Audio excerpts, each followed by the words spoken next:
Donc, quelle solution envisagée?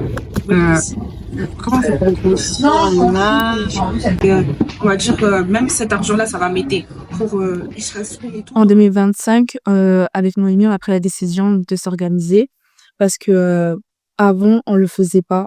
On faisait nos projets, on discutait entre nous, mais on ne s'organisait pas pour nos projets. Ce sera peut-être sur YouTube et tout. Après, ça, c'est à voir à modifier. Donc, déjà, pour les. Si on a dit si on fait 6, qu'on peut sortir avril, mai, juin. Je crois que j'avais dit. Ouais, c'est ça, attends. 1, 2, 3, 4, 5. On commence à 14h. Ouais, mais c'est chaud. Imagine, on commence à 14h, on finit à 14h20. On a 20 minutes pour se changer. En fait, on a tellement été chamboulés par l'année 2024, de la manière dont on a pu gérer nos projets, qu'on s'est dit que là, il fallait vraiment s'organiser. Et c'est ce qu'on a commencé à faire. On a enchaîné les réunions. Notre première réunion, elle tournait essentiellement autour de l'organisation de 2025 sur tous nos projets tout au long de l'année. Et du coup, j'avais réfléchi tout ça parce qu'elle m'avait pas répondu. Du coup, je commençais à hésiter tout ça et tout. Par contre, j'avais mis en prière et tout ça. Et du coup, la dame ne m'avait pas répondu depuis jusqu'à que maintenant elle me répond et qu'elle m'envoie là maintenant, aujourd'hui. En 2 semaines, elle m'a répondu. Hein. C'est maintenant. Là, maintenant. Oui, maintenant qu'elle m'a répondu à 15h. À 15h, bizarrement, bref. Et dans tous les cas, je me suis dit, ça sert à rien de me précipiter, tout ça. Comme je t'ai dit dès le premier jour aussi, quand il a dit, ah, mais moi aussi, je suis chrétien. En fait, ouais, moi, je me dis qu'on a tellement fait nos rencontres de ouf. Je me suis dit, c'est rare et tout. Alors, il y a une mise en place de revue. Non, je me suis dit, c'est vrai que la personne au relance, genre, normalement, il est avec quelqu'un, ils sont fous de la personne. Ouais. Le mercredi, pardon. Mercredi 22 janvier. Là, bref, on se voit quand? Elle a dit n'importe qui sera libre. Bébé. Je pas regardé, mais oui. Il y a des moments où ça bug, des moments où ça. Tu préfères qu'on t'appelle en Wi-Fi ou en normal? Ok, tu travailles pas? Ok. Donc, n'importe si c'est le mardi 22 ou 23. Ok, on sait qu'en soi, t'es disponible, mais tu seras juste pas là en présentiel. On lui dira si c'est jeudi ou mercredi. Ok, vas-y.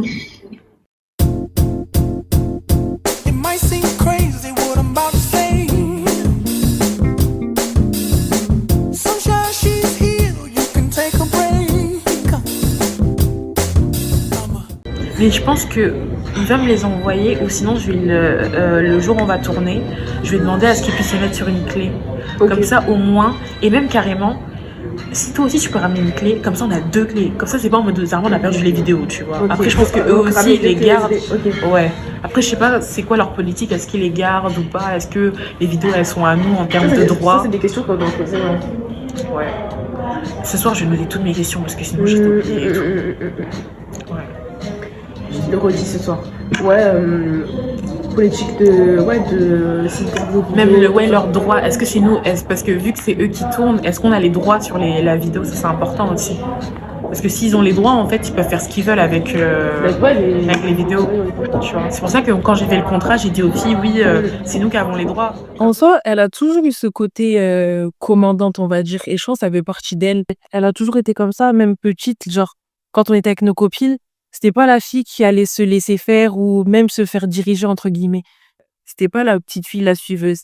Oui, il faut que je fasse les sons et tout, comme ça au moins c'est un truc qui est à nous. C'est pas demain en mode il y a quelqu'un qui l'utilise et tout.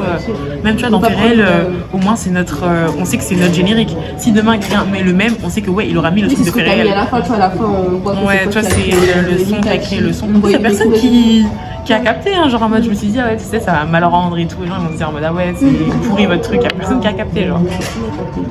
Elle a été chef de projet etc. Je pense que c'est pas pour rien, elle a besoin de contrôler les choses. Pour des projets, elle a besoin de contrôler.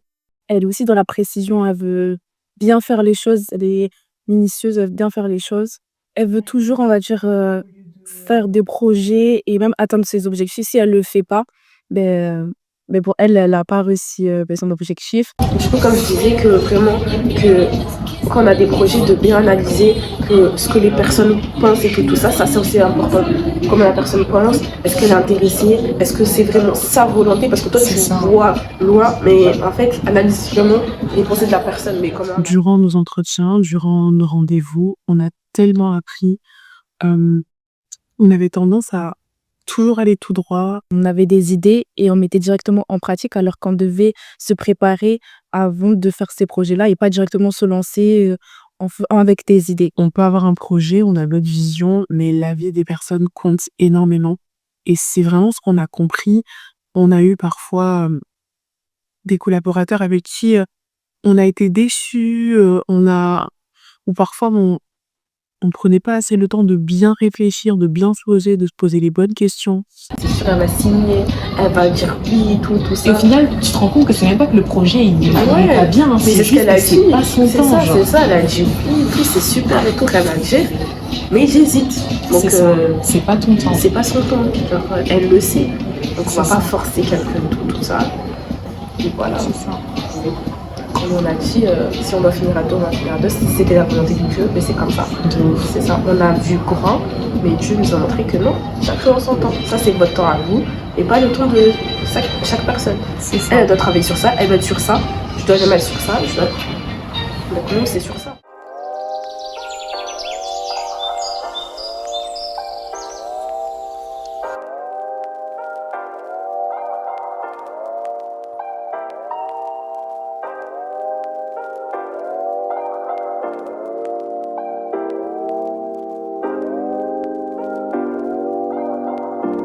J'ai commencé à prendre conscience que ça n'allait pas, même au niveau physique de ma santé, quand je suis tombée malade en octobre 2024. Le Seigneur m'a vraiment fait comprendre l'importance du bien-être. Pas forcément d'être mince, pas forcément d'être fit, mais en fait être en bonne santé, bien manger, avoir une activité physique, faire du sport. C'est des choses qui maintenant sont mises dans des catégories qui sont healthy, mais en fait c'est juste pour être en bonne santé.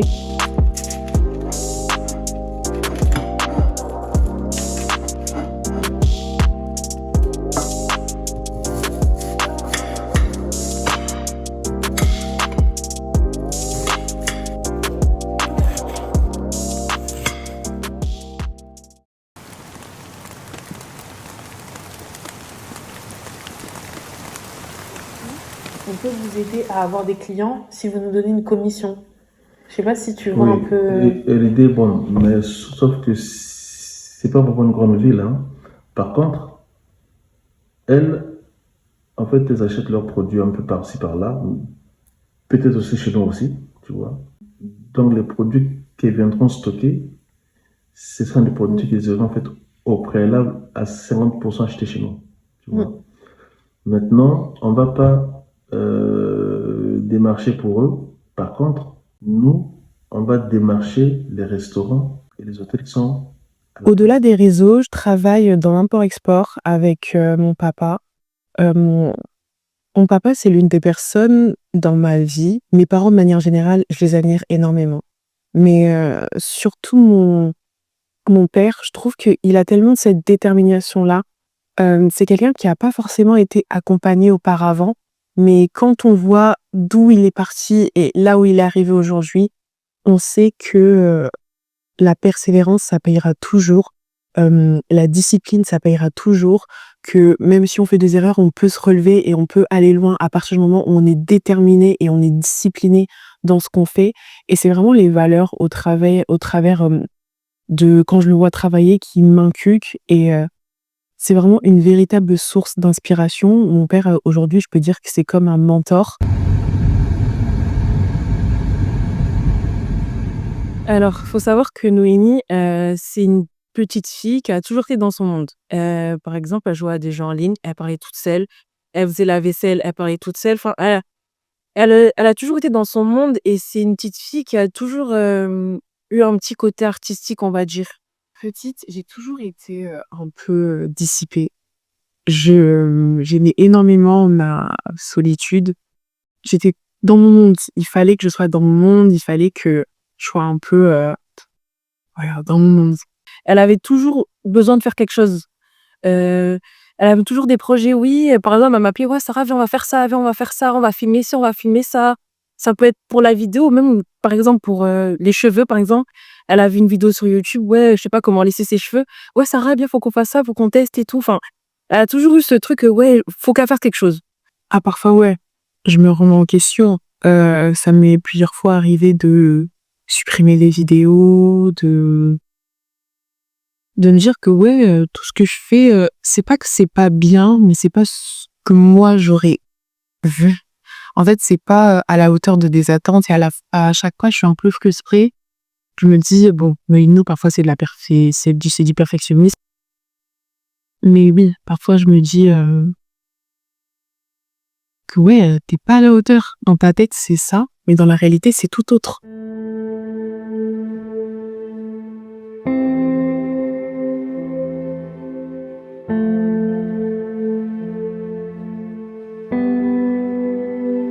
Il y a plein de personnes qui vont venir me voir et me dire oui Noémie, j'aime beaucoup tes vidéos, j'aime beaucoup ce que tu fais sur les réseaux sociaux, mais à la fin de la journée, c'est quand même ta satisfaction personnelle qui joue, c'est-à-dire que plein de personnes peuvent me dire que mon travail est super, mais si moi-même je suis pas satisfaite, c'est sûr que la vidéo dans l'heure qui suit, elle sera supprimée. J'ai pris du recul par rapport aux réseaux sociaux parce que je voulais pas être spectateur de ce qui se passe dessus, mais vraiment être une actrice. Je crois que c'est vraiment une plateforme que le Seigneur m'a donnée. Et je pense que lorsque le Seigneur te donne quelque chose, il faut en amont analyser, faire une étude de marché, si on peut parler dans ces termes, du secteur que tu dois prendre en possession. C'est pas seulement les réseaux sociaux, c'est des nations qu'il y a dessus. Aujourd'hui, on voit que les réseaux sociaux, il y a tellement de monde sur ces plateformes, que ce soit Facebook, Instagram, TikTok, que lorsque tu viens parler de Dieu, c'est comme si en fait tu allais prêcher aux nations et c'est une grosse responsabilité. Donc je voulais vraiment prendre du recul pour me poser les bonnes questions, pour me dire ok Noémie, qu'est-ce que ton contenu, à quoi doit véritablement ressembler ton contenu? Elle aime partager ce qu'elle sait, elle aime partager ses connaissances. Et en fait, elle a ce côté un petit peu prof, on va dire. Elle apporte les connaissances qu'elle a et ça se voit que elle aime ce qu'elle fait quand elle fait ça.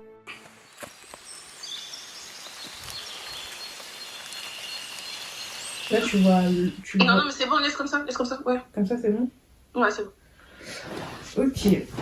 Alors, on va juste remettre cette réunion entre les mains de Dieu avant. Oui. Après, on va commencer. Ok. Éternel mon Dieu, je te remets cette réunion, Seigneur. Je prie que tu puisses nous enseigner, nous guider, que tout soit fait selon ta volonté, Seigneur. Seigneur, nous sommes des ouvriers à ton œuvre et toi, tu es le chef. Alors je prie que tu puisses nous guider dans cette réunion, Seigneur. Que nous soyons connectés à ton esprit, que tu viennes nous révéler. Seigneur, si les propositions que nous allons faire sont à l'encontre de ta volonté, Seigneur, dis-nous et viens nous enseigner, Seigneur. Nous avons besoin de toi. Alors, Noémie, déjà, on s'est connus au lycée, précisément en première. On s'est connus vraiment un peu par hasard en salle informatique. Elle était nouvelle dans le lycée et on a tout de suite accroché. On a tout de suite été tout le temps nous deux, en fait, on restait tout le temps ensemble. Ça a direct matché, c'était vraiment une amitié, on va dire, sympathique. Et on a eu beaucoup de points en commun. Et suite à ça, après l'obtention de notre baccalauréat, on a commencé directement les projets. À peine on a eu le bac, on a fait des projets. On a fait des projets ensemble depuis de l'âge de 17 ans, même à aujourd'hui, on est toujours dans des projets ensemble. Pour moi, France, c'est une source d'inspiration. Elle dégage tellement de simplicité, d'amour, de sagesse, et on est vraiment complémentaires en fait dans notre relation. Et quand je la vois, franchement, quand je vois France, je me dis que c'est une bénédiction pour ma vie et que je sais que elle n'est pas arrivée dans ma vie pour rien. Et elle a vraiment un but dans ma vie, comme moi, je sais que on est très complémentaires. Le 28, on a fait du coup, ben là, aujourd'hui, on va faire le bilan et l'organisation pour le mois de février. Et le 31, c'est-à-dire dans 2 jours, oui, 2-3 jours, on va faire le Zoom de prière pour clôturer, le mois de janvier et remettre le mois de février entre les mains de Dieu. Alors, concernant nos manquements et axes d'amélioration, je te laisse commencer. Du coup, ce qu'on a manqué au début bien sûr, du projet, plus prier par rapport à ce projet-là, à tout, hein, à tout, parce que je souhaite vraiment continuer avec dans même plusieurs prier pour tout, mais du coup pour ça, et que Dieu m'éclaire. Parce que là, le problème, c'est pas forcément perso, hein. Pour moi, c'est pas forcément l'organisation, parce qu'on a été très organisé. Je te cache pas, moi, ça m'a un peu plus motivée, et du coup, là, ça se passe bien. Ouais, voilà, concrètement, ouais, le mois de janvier, ça a été un très bon mois. Du coup, on va passer au mois de février. Alors, mois de février, donc là j'ai fait en amont l'organisation, mais après c'est quelque chose qu'on pourra revoir, comme ça au moins pour la réunion on avait déjà un truc et on n'a pas à réfléchir des heures et tout. Là on a juste à faire des modifications. Donc pour le mois de février, c'est l'un des mois je pense qui sera le plus chargé.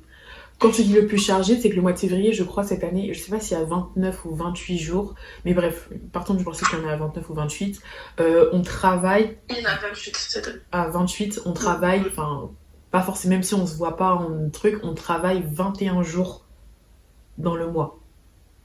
C'est énorme, tu vois. C'est énorme, Donc...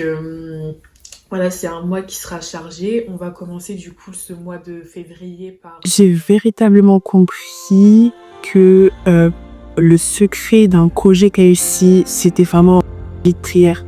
Parfois, c'est vrai qu'on pense beaucoup à oui, on doit faire ça, mais est-ce que tu pries? Est-ce que Dieu a validé tes projets? Est-ce que tu es véritablement concentré aussi à entendre la voix de Dieu pour ta vie de manière générale, pour même avoir une relation personnelle avec lui? J'étais en train de lire le livre de Josué, donc j'ai fait Josué de 1 à 6, et vraiment le Seigneur parle à travers sa parole. Je vous invite vraiment à lire la parole de Dieu, et non pas juste pour acquérir des connaissances, mais vraiment avoir la révélation de sa parole, et parce que le Seigneur parle encore. C'est pas un Dieu mort, c'est pas un Dieu qui est dans la tombe, notre Seigneur il est ressuscité, et c'est un Dieu vivant donc il parle. Donc à vous aussi d'être disponible à entendre sa voix.